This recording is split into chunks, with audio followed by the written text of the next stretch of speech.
Software-defined satellites are really expanding the capacity that's available to operators.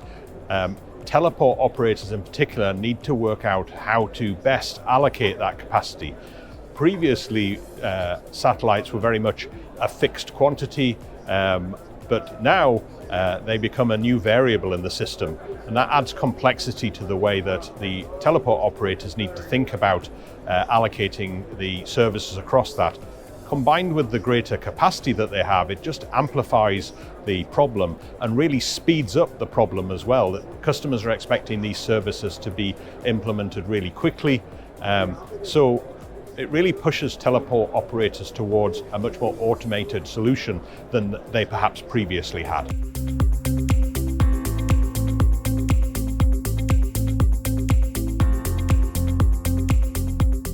So if they really are working across all three GEO, MEO and LEO orbits, then they'll need a different group of antenna. For a gateway antenna, it's pretty unusual to have a single antenna that could cope with all of those three orbits. So they need to consider that, combined with the fact that particularly with the large geostationary software-defined satellites, they're now operating using the Q and V bands simply to get the capacity of data up to the satellite.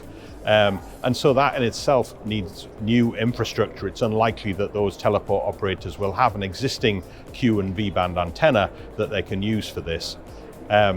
Some of the issues with regard to rain fade at these new higher frequencies are also pushing for a more diverse set of gateway antennas. Previously in Ka band, people were used to using a primary and diversity. Well, in Q and V, they might need to think about both more antenna, again for capacity, and also the ability to move communication around between those different antenna to cope with rain fade.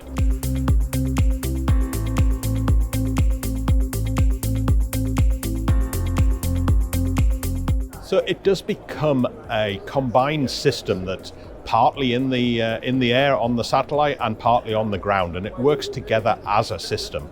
That does bring new capabilities, and the flexibility that we spoke about earlier allows for those operators to really implement this as part of a terrestrial infrastructure, just an extension to that, and to really integrate within that. The new software-defined systems are also implementing familiar open standards that are already being used by those terrestrial operators. And so again, it really helps to become part of that terrestrial infrastructure and hence open up the market much more for those teleport operators. It's the use of satellite communications has moved beyond that sort of specialist area that people rarely thought about. Now it's just another string to their bow.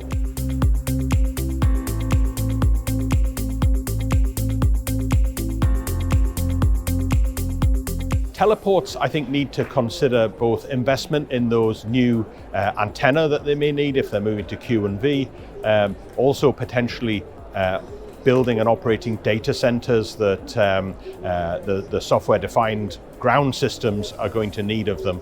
That does open the opportunity of doing a lot more with those data centers.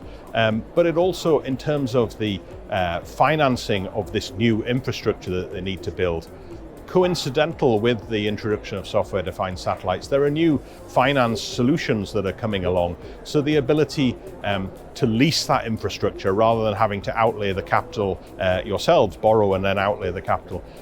Leasing is coming into the market. And so there are many more options for the way that teleport operators can build out their systems and operate them over the lifetime of the satellite and the services.